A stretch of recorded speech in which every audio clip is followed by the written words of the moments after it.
आणि त्याच्यामध्ये एक चांगलं क्रीडा संकुल, दर्जेदार क्रीडा संकुल आणि आता जे काही खेळ चालू आहे ज्याच्यामध्ये तरुणाई आकर्षित होऊ शकते, अशा पद्धतीची पण खेळ त्या जिमखानामध्ये असले पाहिजेत. फक्त तरुण नाही, पण ज्येष्ठ नागरिक असो किंवा अन्य नागरिकांनी पण इथे येऊन आपल्या आपल्या आरोग्याच्या दृष्टिकोनातून इथे काही वेळ घालवला पाहिजे. या दृष्टिकोनातून एक चांगला असा जिमखाना तयार करण्याच्या दृष्टिकोनातून मी आमचे नगराध्यक्ष मॅडम असतील आणि अन्य सर्व सहकाऱ्यांना सूचना दिलेल्या आहेत. राज्य सरकारचा प्रतिनिधी म्हणून या एकंदरीत जो जिमखाना आहे सावंतवाडीमध्ये आमच्या, त्याला एक चांगला दर्जेदार बनवण्याच्या दृष्टिकोनातून जी निधीची आवश्यकता लागेल ती देण्याच्या दृष्टिकोनातून मी निश्चित पद्धतीने त्यांच्या बरोबर असेल, हा विश्वास त्यांना दिलेला आहे. चांगली गोष्ट आहे. आमच्या नगराध्यक्ष मॅडमने योग्य टायमिंग साधलेली आहे. चांगला एक स्पर्धा आयोजित केलेली आहे. जसं मी भाषणात बोललो, मोबाईलच्या युगामध्ये आपण स्वतःच्या तब्येतीकडे फार कमीतला कमी वेळ देतो. कॅरम असो, बुद्धिबळ असो किंवा बॅडमिंटन असो, हे सगळे गेम आपण अगोदरची पिढी रेग्युलर खेळायची. आपण खेळताना फार कमी दिसतो, कारण आपण 24 तास आपण नुसतं मोबाईलमध्ये असतो. त्याच्यामुळे मणक्याचे त्रास, मानेचे त्रास मोठ्या प्रमाणामध्ये सुरू झालेले आहेत. त्या सगळ्याला मात द्यायची असेल तर अशा पद्धतीच्या स्पर्धा जास्तीत जास्त आयोजित करणं, नागरिकांना पण ह्याच्यामध्ये, नागरिक असेल, आमचे पत्रकार मित्र असतील, त्यांनाही ह्याच्या स्पर्धेमध्ये घेणं हे काळाची गरज आहे. जेणेकरून सगळं पत्रकारिता करत असताना, राजकारण करत असताना, उद्योजक बनत असताना ह्या सगळ्याही स्वतःच्या आरोग्याकडे पण काळजी देता येईल, या दृष्टिकोनातून हे सगळ्या स्पर्धा महत्वाच्या असतात.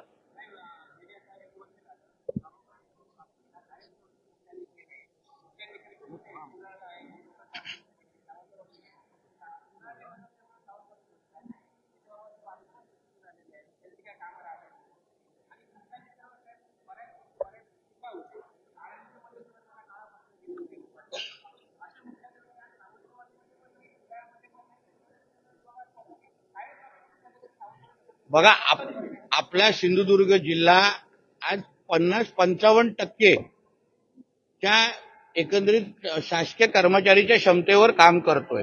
जवळपास 30-40% आपल्याकडे रिक्त पदं आहेत प्रत्येक डिपार्टमेंटमध्ये. मग युडी असो किंवा महसूल असो, पीडब्ल्यूडी असो, सगळ्या डिपार्टमेंटमध्ये रिक्त पदं आहेत. आमच्या राज्य सरकारने मोठ्या प्रमाणामध्ये मुख्यमंत्र्यांचा 150 दिवसाचा जो कार्यक्रम आहे त्या अंतर्गत, आकृतीबंधच्या अंतर्गत हे पद निर्मिती आणि पद भरणं या दृष्टिकोनातून आमचे सरकार आता तयार आहे. तुम्हाला येणाऱ्या काही महिन्यामध्ये ही जी काही रिक्त पदं आहे, एका व्यक्तीला 2-2 जबाबदारी दिलेल्या आहेत, ते येणाऱ्या काही महिन्यामध्ये तुम्हाला दिसणार नाही. प्रत्येक शहराला, महसूल यंत्रणेला, पोलीस यंत्रणेला, प्रत्येक यंत्रणेला त्या पद्धतीची पदं भरण्याचं काम आमचं राज्य सरकार निश्चित पद्धतीने करेल.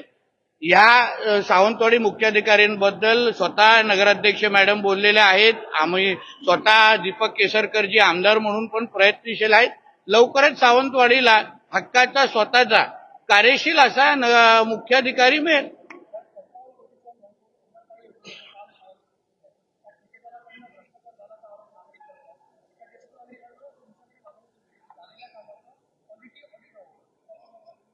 बघा, कुठलंही काम जेव्हा आपण शहरामध्ये सुरू करतो किंवा जिल्ह्यामध्ये सुरू करतो, बेसिक अपेक्षा भूमिपूजनाच्या निमित्ताने मी नेहमी व्यक्त करतो की वेळेत काम पूर्ण करणं आणि दुसरं क्वालिटी देणं. अगर क्वालिटीमध्ये कुठल्याही पद्धतीचा तडजोड कोणीही करत असेल, कुठलाही कॉन्ट्रॅक्टर, ठेकेदार करत असेल, तर आम्ही काय त्याला सोडणार नाही. आम्हाला कोणाशी काय लागेबंदे नाही, लेण्याची काय गरज नाही. आता आम्हाला हे ज्या पद्धतीने नागरिकांना कामाचा कुठला त्रास होत असेल तर कॉन्ट्रॅक्टरांना ब्लॅकलिस्टमध्ये टाकण्याची पण आमच्याकडे पर्याय आहेत. म्हणून संबंधित कॉन्ट्रॅक्टरला अगर नागरिक कुठल्याही पद्धतीच्या कामाची क्वालिटी, त्याला दर्जा ठेवायला जमत नसेल तर त्या बाबतीमध्ये जिल्हा प्रशासन म्हणून आम्ही निर्णय घेऊ. ह्याचबद्दल मी आत्ताच नगराध्यक्ष मॅडमला सांगितलंय, मंगळवार किंवा बुधवार मंत्रालयामध्ये मी ह्या कामासंदर्भात बैठक लावलेली आहे. संबंधित कॉन्ट्रॅक्टर, मग सीओ, नगराध्यक्ष, कलेक्टर, आम्ही सगळेजण मिळून कामाचा आढावा घेऊ आणि मग योग्य तो निर्णय येणाऱ्या काळात घेऊ. काय काय कुठे असं कुठे काही जाण्याचा विषय नाहीये.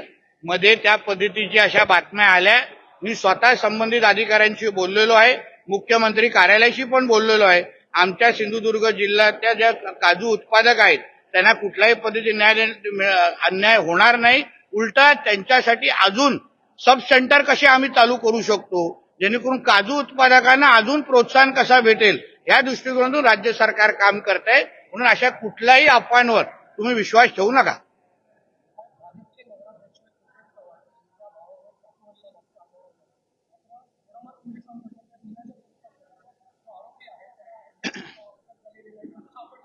कालच आमचे एसपी दोडामार्गला जाऊन आलेले आहेत. दोडामार्गच्या कायदा आणि सुव्यवस्थे संदर्भात काही प्रश्न निर्माण झालेले आहेत, म्हणून मी स्वतः त्यांच्याशी बोललो आणि सांगितलं की तुम्ही दोडामार्गमध्ये जायचं, बैठका घ्यायच्या. त्यानुसार एसपी काल गेले.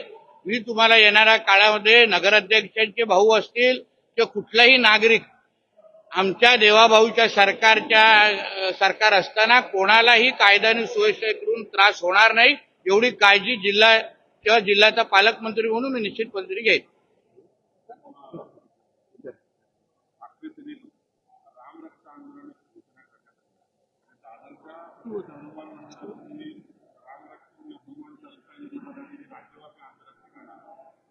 असं आहे ना, ते एक चांगली गोष्ट आहे. कोणी हिंदू म्हणून अगर पुढे येऊन अगर अशा पद्धतीच्या अगर महाआरत्या होत असतील, हिंदू एकत्र येत असतील तर ती चांगलीच गोष्ट आहे.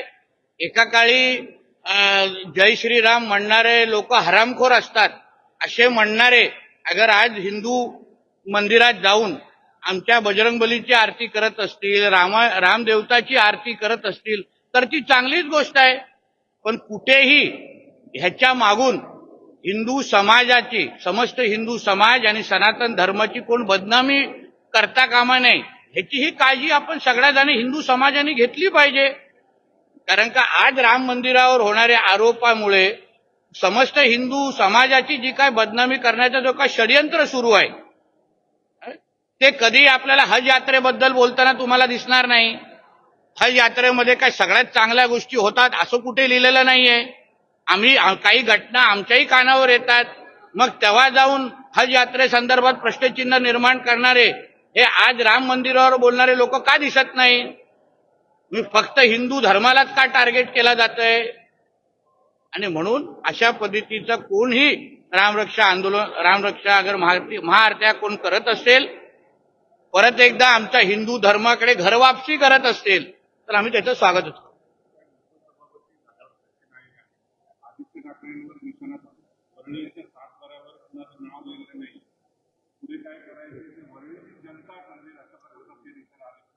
मला वाटतं की आदित्य ठाकरेंना निवडून आणण्यामध्ये सचिन अहिरेजींचा फार मोठा हात आहे, सिंहाचा वाटा आहे, खारीदेवाने सिंहाचा वाटा आहे. आणि म्हणून त्यांना वरळीचा चांगला अभ्यास असल्यामुळे आणि सचिन अहिरे शिवाय वरळीचा आमदार कोण होऊच शकत नाही एवढी थोडी माहिती आमच्याकडे आहे. म्हणून आता 2029 ची आपण वाट पाहू. त्यासोबत सर सचिन अहिरे असंही म्हणतायत की पक्षाचं नेतृत्व करण्यात आदित्य ठाकरे कमी पडले. आता जो त्यांचा अनुभव आलेला आहे त्यांच्याबद्दल त्यांचाच अनुभव आहे. आता आम्ही तर नेहमी टीकाकार आहोत, पारंपरिक विरोधक म्हणून आम्हाला बघितलं जातं. पण आज त्यांच्याच खांद्याला खांदा लावणारे, त्यांच्याबरोबर कोल्ड कॉफी पिणारे एकाच स्टॉमध्ये तेच अगर त्यांच्यावर टीका टिप्पणी करत असतील तर आलेला अनुभवापोटी सचिन अहिरजी बोलतायत. म्हणजे आज महाराष्ट्राला कळलं पाहिजे की नितेश राणे जे बोलत होते आतापर्यंत ते सत्य होत असताना दिसत आहे. काँग्रेसचे आमदार धीरज लिंगाडे यांना शिंदे गटाकडून ऑफर आली आणि 20 कोटी आणि आगामी निवडणुकीत त्यांना आमदारकी देणार असं संजय राऊत. असं आहे, कुठल्याही आरोपावर उत्तर देऊ नये. कोणी कितीही काही आकड्यांचे आता आम्ही बोललो की आमदार सुनील राऊत पण शिंदे गटाच्या संपर्कात आहेत. त्यांनाही एवढ्या ह्या गोष्टीची मागणी आहे. तर आपण विश्वास कराल का की संजय राजाराम राऊत विश्वास ठेवतील का की माझा भाऊच मला सोडून शिंदे गटात चाललाय? म्हणून उगाच हवेमध्ये बोलण्यापेक्षा पुरावा सकट अगर कोण बोललं तर चांगलं होईल. कोण म्हणतं?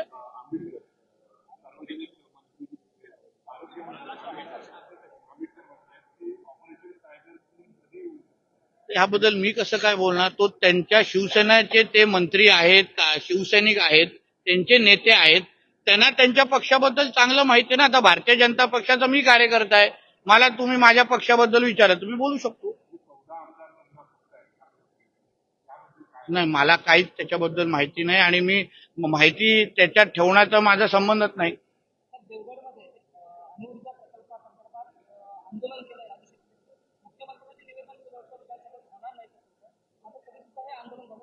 मग आता तुमच्या प्रश्नामध्येच उत्तर आहे.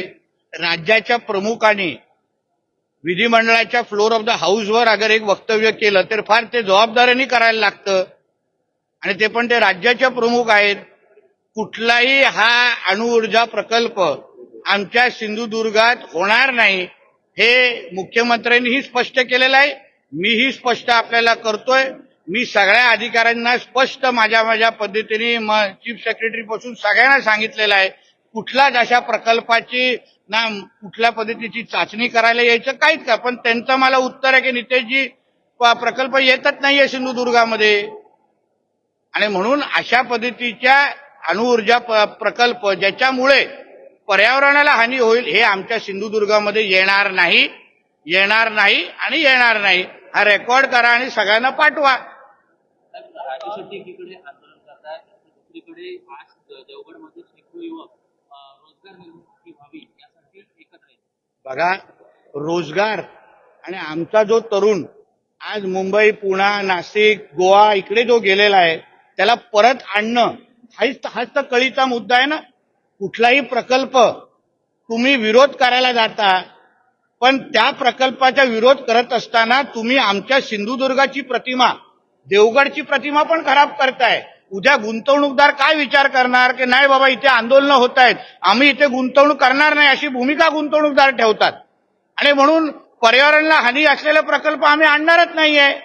पण ह्याच्या आड कोणतेच प्रकल्प येऊ नये. कुठलाही प्रकल्प आला तर फक्त राणे देशामुळे त्याला विरोध करायचा, ही जी काही भूमिका आहे ना ही ह्या तरुणाला त्या भविष्याला अंधारात टाकणारी आहे. म्हणून मी तरुणांनी अशा पद्धतीची रॅली काढली आहे असं माझ्याही कानावर आलं. पोलिसांनी मला माहिती दिली आहे. मी माझ्या देवगडच्या तरुणांचं कौतुक करतो की जिथे तरुण एवढे जागृत असतात तिथेच त्या देश आणि राज्य आणि जिल्ह्याचा विकास होतो. म्हणून मी माझ्या देवगडच्या तरुणांचं मनापासून मी त्यांचं अभिनंदन करतो. त्याचबरोबर तुमच्या माध्यमातून त्यांना मी विश्वास देतो की त्यांना देवगडमध्ये राहूनच, सिंधुदुर्गामध्ये राहूनच येणाऱ्या कालावधीमध्ये त्यांना नोकऱ्या भेटतील, दर्जेदार नोकऱ्या भेटतील, चांगल्या पगारच्या नोकऱ्या भेटतील. हे मी त्यांना ॲफिडेव्हिटवर लिहून द्यायला तयार आहे. हा विश्वास तुमच्या माध्यमातून त्यांना देतो. साहेब, मी शेतकऱ्यांनी तयार केलेलं प्रोडक्ट आहे. मी शेतकऱ्यांनी तयार केलेलं प्रोडक्ट आहे. मला कुणी भाड्यानं घ्यावं एवढा मी लेचापेचा नाही सर. राजू शेट्टी असं आहे का आता त्यांना या भाड्यावरला घेतलेलं असं कोणी आरोप केला आणि ते कोणाला उत्तर देत आहेत आणि कोणाला स्पष्टीकरण देत आहेत. माझ्या दृष्टिकोनातून राजू शेट्टी एक ज्येष्ठ कार्यकर्ते आहेत, ज्येष्ठ नेते आहेत. राणेसाहेब आणि त्यांचे अतिशय चांगले संबंध आहेत. ते जेव्हा जेव्हा आंदोलनं येतात सकाळीच मला फोन करतात की नितेशजी तुमच्या जिल्ह्यामध्ये आलो आहे, असा मुद्दा आहे आणि मीही माझं कर्तव्य म्हणून त्यांना सगळी शासनाची भूमिका योग्य पद्धतीने समजवतो. म्हणून राजू शेट्टींवर असा कोणीही आरोप करू नये.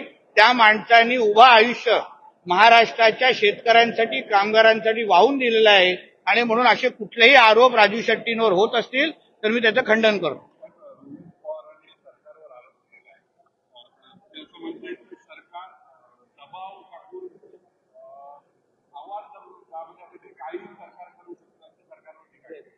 राहुल रोहित पवार आज विरोधी पक्षामध्ये आहेत.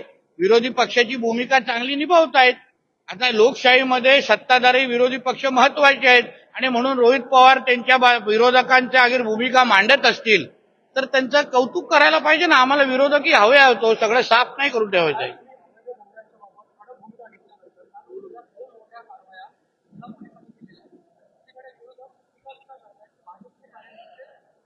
एक लक्षात घ्या, गुन्हा करणारा मग तो अतिरेकी असो किंवा कोणी असो, जो गुन्हेगार हा गुन्हेगार असतो. त्याला पक्ष नाही, जात नाही, धर्म नाही. म्हणून जो आमच्या सिंधुदुर्गाचा गुन्हेगार आहे, जो अवैध धंदे करतो, जो इथे मटका जुगार चालवतो, जो इथे गोवा बनावटी दारू विकतो, जो इथे बीफचा व्यापार करतो, ते सगळेजण आमच्यासाठी गुन्हेगार आहेत. त्यांचा पक्ष बघणार नाही, त्यांचा झेंडा बघणार नाही, काहीच बघणार नाही. कारवाई कडकची कडकच होणार. आणि म्हणून आमच्या सिंधुदुर्गाला जोपर्यंत आम्ही मटका दारू, गोवा बनावटी दारू ह्याच्यातून मुक्त करत नाही, तोपर्यंत आम्ही स्वस्थ बसणार नाही. कुठल्याही टोकावर जायची गरज असेल, कितीही कडू निर्णय घ्यायची गरज असेल तर आम्ही घ्यायला तयार आहोत. आम्ही काय मागे पडणार नाही. तुम्ही फक्त ह्या गेल्या 1 वर्षामध्ये होणाऱ्या कारवाया, आम्ही फक्त गांजा फुकणाऱ्या लोकांना नाही, गांजा विकणाऱ्या आणि गांजा जिल्ह्यामध्ये आणणाऱ्या लोकांवर पण आम्ही कारवाई केलेल्या आहेत. गेल्याच आठवड्यात एक मुख्य आरोपीला आम्ही अटक केलेली आहे. त्याच्याकडून असंख्य लोकांचे धागेदोरे भेटत आहेत की कोण कोण ह्या जिल्ह्यामध्ये गांजा आणतोय, कसा आणतोय, कुठला मार्ग आणतोय, कुठे ठेवतोय, हे सगळेचे धागेदोरे आम्हाला भेटत आहेत. मी तुम्हाला बोलतो, जसं देशात आणि राज्यात आपण नक्षल मुक्त देश आणि महाराष्ट्राच्या दिशेने जातोय, तसंच येणाऱ्या दिवसामध्ये आपण ड्रग्ज आणि मटका जुगार मुक्त सिंधुदुर्ग करू, हा विश्वास तुम्हाला या निमित्त देणार.